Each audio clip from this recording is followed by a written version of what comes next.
Hello, and welcome to the pond, the strange corner of YouTube. I'm your host, the Bullfrog, and it is Thanksgiving Day. And this is the last movie to recommend for Thanksgiving.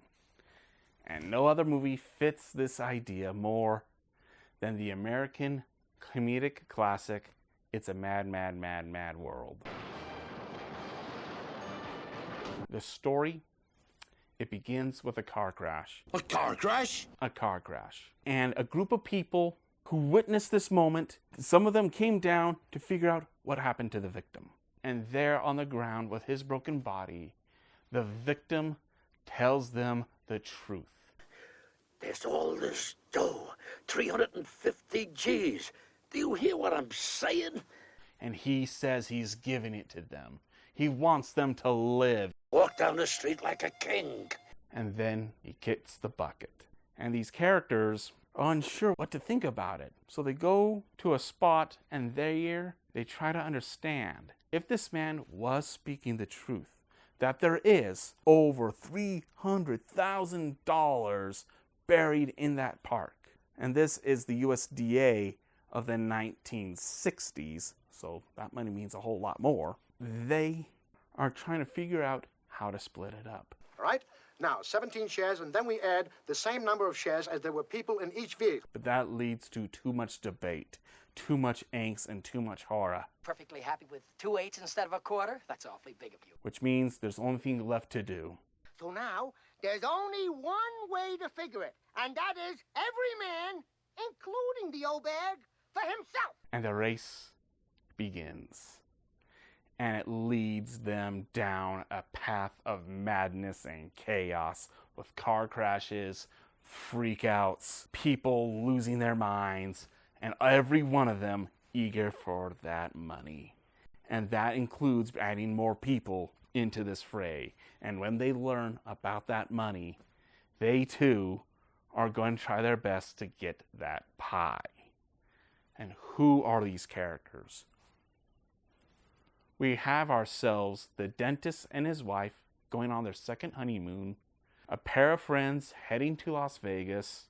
You have a mover. Realize how many loads I'd have to haul from Modesto to Yuma? And a man and his wife and his mother-in-law all going on vacation to ease his stress. Not trying to keep the cost down the day that you ran out of your office and stood in the street screaming, "Mother!" Oh, Emmeline, shut up! But things are not all what they seem. For the cops have been aware of this money. And the man in charge, Sergeant Culpepper, this case has basically been his life. And to hear that the man who stole that money died, what could have been his greatest loss is now his greatest benefit. Those people who are going and finding that money will lead him to it, and he could finally be free from this case. And he could actually ask for a raise, and this honest cop will take his wife on a good vacation. Oh, well, that's good. That is the story of a mad, mad, mad world. And one of the things I like about this movie is the breaking point. I think this is one of the most important performances for any actor, no matter your genre. Once you hit the breaking point, you are going to have to pull on your acting chops like no tomorrow, for this is when your character is raw. And each and every one of us, when we hit that breaking point, our natural selves scream out loud. What I'm doing, I don't know where I'm going. My dad just died. We just killed Bambi. And this movie has to do that 17 times. And some characters crack way more than once. They all do it individually. They all do it expertly. And I am kind of amazed how no one really acknowledges or talks how this is Buddy Hackett's greatest performance. You mostly know him as this. The sea witch. Oh no, she's gonna. I got it. From The Little Mermaid. But this is probably his greatest performance. When he is in that airplane, he's going through an array of emotions, and you can see them happening, and it is absolutely believable. Put your little hands on the wheel. Ah, that's it. Now you have it. Now the feet on the rudder. You got it? There you go. Feet on the rudder. That's not... Who says this boy can't fly this old plane? There you go. Now I'm going to make an old-fashioned the old-fashioned way. I don't think you'll ever see a performance like that from Buddy Hackett. Chef's kiss? And the whole cast does well, really. All these actors were given characters that fit so well. Sid Caesar, when he loses it, it doesn't feel like it's going to be, this is how Sid Caesar loses it, but this is how the dentist will lose it. Out of all the performances in this movie, one stands out. And among these comedic titans, Ethel Merman stands next to them and says, "Hold my beer." Because the whole country is just full of people who, when these things happen, they just say these things happen, and that's why they happen. So he's coming here. But I'm not to worry about a thing, because everything's going to be all right. Exactly like your father, a big, stupid, muscle-headed moron. But where shall I put this? Oh, boy. I love her. I love her. And I love the fact that the costume design part went to her and said, okay, you're being a loud character. You have a very prominent voice. We're going to give you heavy jewelry that's very loose. So even you just moving your arms is still loud. There's nothing going to be quiet about you. It's like if she were a star of a real crummy horror movie, I'd believe it. And what really sells this movie is the cameos. For each and every one of these cameos is a celebrity of the time period.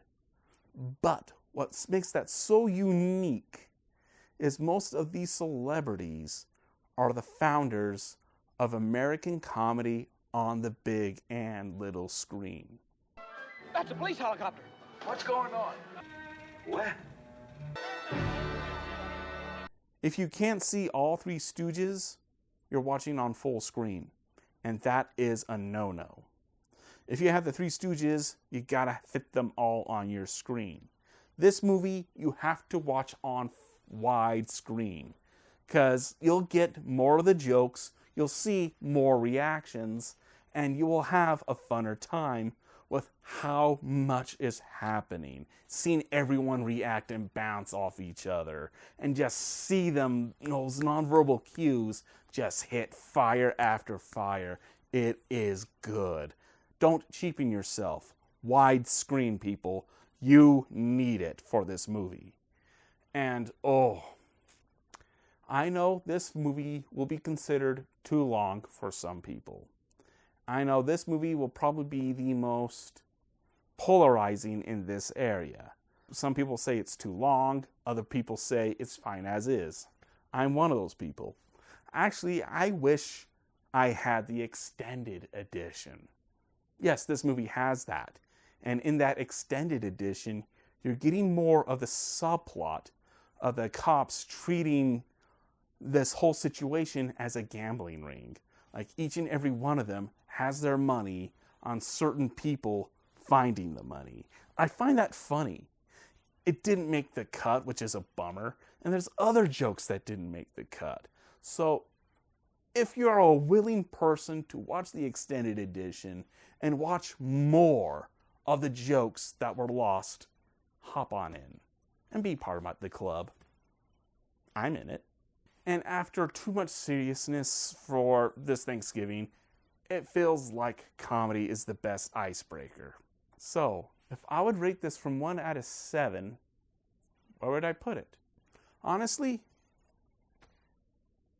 I'd give this a 5 out of 7.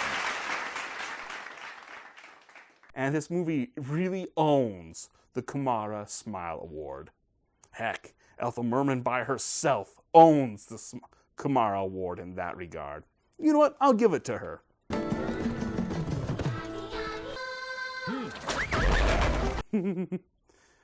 Oh, and I hope you enjoy this Thanksgiving, and I hope you enjoyed this great marathon. And until next year, this is the Bullfrog signing out. Yeah.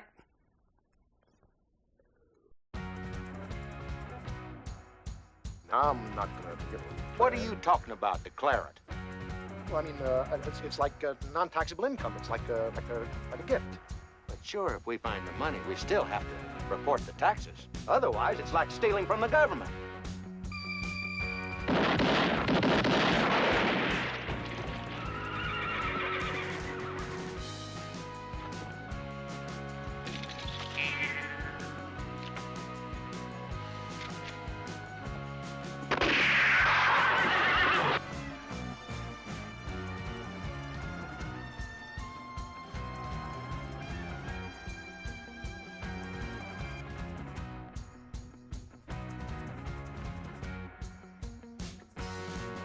Gobble, gobble.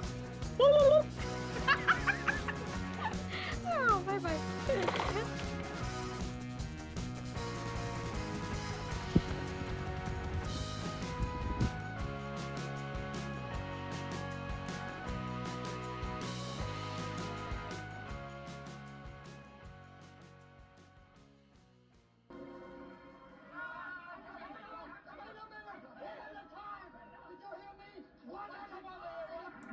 I heard you. I heard you. That is the voice of Kaa from Jungle Book and the Cheshire Cat from Alice in Wonderland. We've dabbled with him a bit in this channel.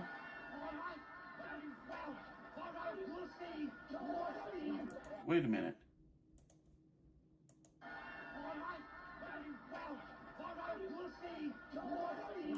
Wait.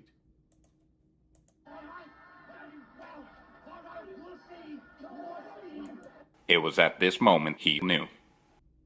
He's Winnie the Pooh!